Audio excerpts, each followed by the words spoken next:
Bart is usually very quiet and bashful. We're going to be bold, Bart, here. I'm an introvert. Bart, it's some bold things. What's your first bold take? What do you got? I mean, it goes to the Chicago Bears, man. Right now, I think, Caleb Williams, they got a tremendous team, but I think they're going to ride the struggle bus. Right now, he's got to learn how to play under center. That's something that he's not accustomed to do. Can't be learning on the job when you're in arguably the most competitive division in all of football. I think he's going to struggle, and I think they're going to finish last in their division again. Ride the struggle bus? And look, I think we have to temper our expectations early on in the season. There's a whole lot of new stuff going on in Chicago. New head coach, new offensive coordinator, new system. He's only in his second year. He has to unlearn what he learned. They're trying to integrate a whole bunch of new players, in particular on the offensive line. So let's just see how that all gels together, although it looks good on paper. Yeah, there's a lot. I think it will ramp up as the season goes on. But look, the North is strong in the NFC. They're going to be pulling up the rear, but I think they'll make improvement. Okay, Bart, you're next. You just said you agree with Bart, Lou. You didn't have to even go. No. I don't like, struggle bus. Struggle bus. Bart, what's next for you? The Steelers. Well, I think the Steelers can be a sneaky choice to win a playoff wild card. I think, we don't give them a lot of credit about what they did last year. Win a playoff game? Yeah, playoff game. Yeah, I mean, listen, last year, they basically had a cone for quarterback when Russ stopped cooking, and they were still able to be competitive. Mike Tomlin always going to have a smart team that doesn't beat itself. I think with the defensive improvements, Jalen Ramsey can kind of play that Rod Woodson, Charles Woodson type of role where he can be that Swiss Army knife. I think they're going to find a way to maybe win a playoff game. That would mean that they're in the final four of the AFC. Mike Tannenbaum, you're shaking your head. Yeah, I just don't see it. I mean, in the history of our sport. You hate Aaron Rodgers. Just say you hate Aaron Rodgers. Yeah, I'm just going 100 years of data. Is that enough for you? There's been two players in 100 years that have started a playoff game at his age. One is Tom Brady. The other one is Drew Brees. Now, look, could Aaron Rodgers catch lightning about? Better than Drew Brees. 4 years ago, he was. Okay. All right. All my point is, I like their defense. They do have 4 starters over the age of 30, and Mike Tomlin is a Hall of Fame coach. But Aaron Rodgers hasn't played well in 4 years. He's going to be 42, and there's a long history in our league, and 42 is not quarterback friendly. Let's bet our eyebrows. Yeah, I'm kind of in between. I'm in the middle on this. You're not allowed to be in between. Yeah, but no kidding. I think they'll be a double-digit win team. I think they'll play playoff caliber defense, no question about it. The key is, look it is with all these older quarterbacks, offensive line play, the tackles in particular in Pittsburgh, they got to come through. Do they have another weapon other than DK Metcalf? Okay, do they have another weapon on the outside other than DK Metcalf? We know they got the tight ends. We know Arthur loves the tight ends, that being Arthur Smith, the OC. And hey, look, you like the new running back. You like some of the things that supposedly people have been saying about Aaron coming out of training camp. And his tape last year at the end of the season, Mike, wasn't that bad. So, I know you're going against 100 years of data, or I'm going up against, and Bart's going up against 100 years of data, but I'm a little more optimistic about this team. Let me go back to you, Mike, because I think what you're saying is, in 100 years of football, Tom Brady, and maybe Vinny Testaverde for a year. Who else? It was Drew Brees. Drew Brees. Were the only 2 quarterbacks that ever started a playoff game at age 42. Randall Cunningham. George Blanda. I mean, there's a couple. Rodgers, though. 40 is the new 35, man. Come on, Rodgers, though, they say, and Ryan Clark had a tweet earlier yesterday saying he looks like he's 2010, 2011 Rodgers throwing the ball. You see it right here. I'll tell you what. He's 2 years removed from the injury, man. I'm telling you this. If he's that, yes. If he's having flashbacks of that, then, look, that may change the whole calculus here.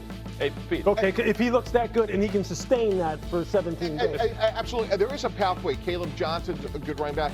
If they play 2 or 3 tight ends with Arthur Smith and there is a path. But when you're going against Joe Burrow and Lamar Jackson, who are going to be point scorers, I just don't see this team. T. Higgins' hamstring's going to hold up.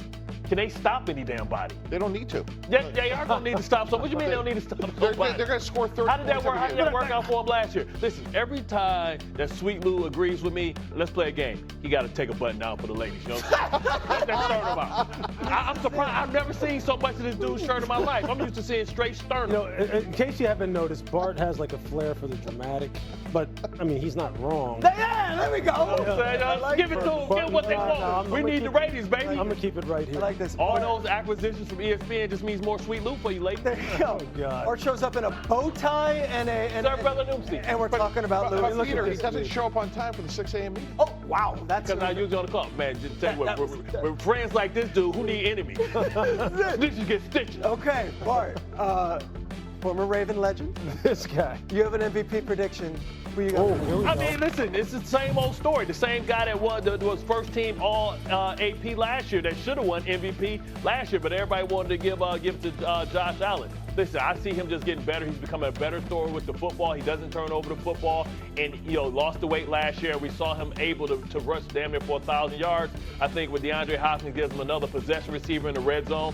How do you defend him? How do you stop him? The only thing that can stop Lamar Jackson is his health. I'm throwing a flag on that. That's not bold. He was second place last year. He's won the MVP twice. Louis Riddick, give me a bold prediction for MVP. Yeah, this is a dark horse pick. But the more I think about it, look, Baker Mayfield had Now we're talking a great bold. season Let's go. a year ago, all right?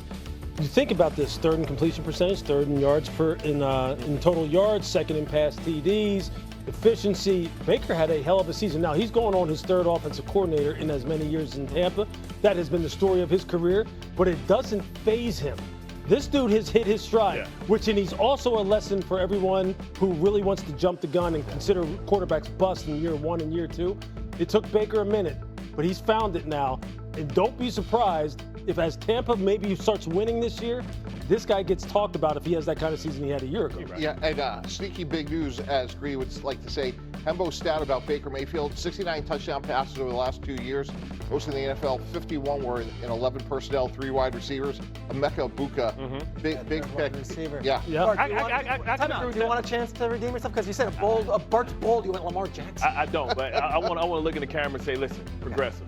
Get a man his commercials back. Okay. He back, baby. He earned his commercials back. Get his commercials You back. heard that. Let's go. Baker's great been act. playing well. Coming up. Later today, and America's team is where everyone's focus is and how they will or are handling the situation with Micah Parsons. Remember, Parsons has requested a trade. He said things in a lengthy notes Instagram post that said, my trade request has been submitted. I did everything I could to show that I wanted to be a Cowboy and wear that star on the helmet. I no longer want to be held to closed-door negotiations without my agent present, et cetera, et cetera. So where do things stand now? Well, we're pleased to be joined by Jeff Darlington and NFL analyst Herm Edwards. And Jeff, we're going to start with you first here, buddy. What's the latest on Micah Parsons? Well, no deal. That's the latest. We're still in a standstill with this negotiation, as we have been all offseason. But we can add, the volatility to this does at least project that maybe we're coming to a bit of a fever pitch where something's going to have to give. Now, maybe that's not the case. Maybe Jerry Jones puts his feet in the ground and says, I don't care if you want a trade request. It's not going to happen.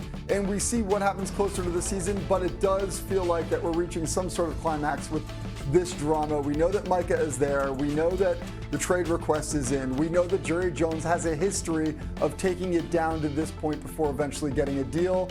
That being said, if there were a suitor out there to step up and provide the kind of haul it would take to trade for Micah Parsons, that's where things get interesting. At this point, though, that deal does not exist. That would be some kind of haul to reel in someone like Parsons, especially at his age. Coach, I'm curious your perspective here. Did you ever have to deal with a situation like this in your coaching tenure? And if so, how did it affect your team's ability to properly prepare for the regular season? Well, I did. It was Larry Johnson when I was with Kansas City Chiefs, star running back. Obviously, he was holding out, and I know Brian's probably doing the same thing I did. I called Larry every day when the negotiations were going on. I said, don't worry about it. It's going to get done. And then I spoke to the team and told the team, just remember this. This is the business of the NFL. When Larry comes back, he's part of our team, obviously, and he'll be back. And he got back. And I think the thing that we all got to realize is this is the business part of the National Football League. And every player knows if you're a star player, you might not get what you want right away, and you might have to sit out and miss some time. Actually, for Parsons, it's probably okay. We know he's the star. You know, you're going to bring him along slow as the season starts if he misses a lot of training camp. But look, he's going to be part of the Dallas Cowboys. Are you kidding me? Jerry's not going to get rid of Micah Parsons. He's no